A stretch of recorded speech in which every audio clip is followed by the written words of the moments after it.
बिस्मिल्लाहिर्रहमानिर्रहीम। अस्सलाम वालेकुम नाजरीन, आज की इस वीडियो में फ्लाइनास एयरलाइंस की टिकट की कीमत, करंटाइन पैकेज जो कि पाकिस्तान से सऊदी अरेबिया आने के लिए सबसे सस्ता पैकेज है वो शेयर करेंगे। इसके अलावा आपको ये भी बताएंगे कि आप फ्लाइनास एयरलाइंस में कितना वज़न सऊदी अरेबिया ला सकते हैं और कितना वज़न सऊदी अरेबिया से पाकिस्तान ले जा भी सकते हैं। तो नाजरीन, तफसीलात को आगे बढ़ाने से पहले अगर आपने हमारे चैनल को सब्सक्राइब नहीं किया तो सब्सक्राइब कर लें और बेल आइकन को प्रेस कर दें ताकि सऊदी अरेबिया की लेटेस्ट खबरों से आप बाखबर रह सकें।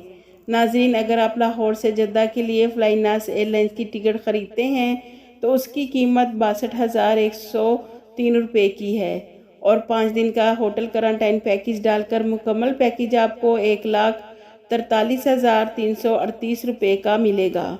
और अगर आप लाहौर से रियाज के लिए सफ़र करना चाहते हैं तो आपको टिकट 57,376 रुपये की मिलेगी और होटल क्वारंटाइन के लिए मुकम्मल पैकेज 1,40,165 रुपये का मिलेगा।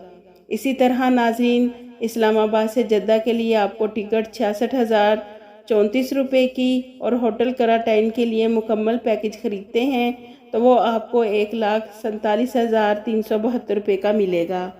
नाजरीन, इस्लामाबाद से रियाज के लिए आपको टिकट 65,098 रुपये में मिलेगी और होटल पैकेज ख़रीदते हैं तो वो आपको 1,47,887 रुपये का मिलेगा। नाजरीन, इस पैकेज में, होटल पैकेज में आपको एयरपोर्ट से ट्रांसपोर्ट, 2 PCR टेस्ट और नाश्ता समेत 2 टाइम का खाना मिलेगा। ये थी नाजरीन पाकिस्तान के 2 बड़े शहरों से सऊदी अरेबिया के 2 बड़े शहर एयर फ्लाइनास की टिकट और क्वारंटाइन पैकेज के रेट्स। आप इस एयरलाइंस में सफ़र के लिए हैंड कैरी में 7 किलो वज़न लेकर आ सकते हैं और बैग में 30 किलो वज़न ला सकते हैं। इस तरह नाजरीन, आप टोटल वज़न 37 किलो पाकिस्तान से सऊदी अरेबिया ला सकते हैं। आपके कीमती वक्त का शुक्रिया।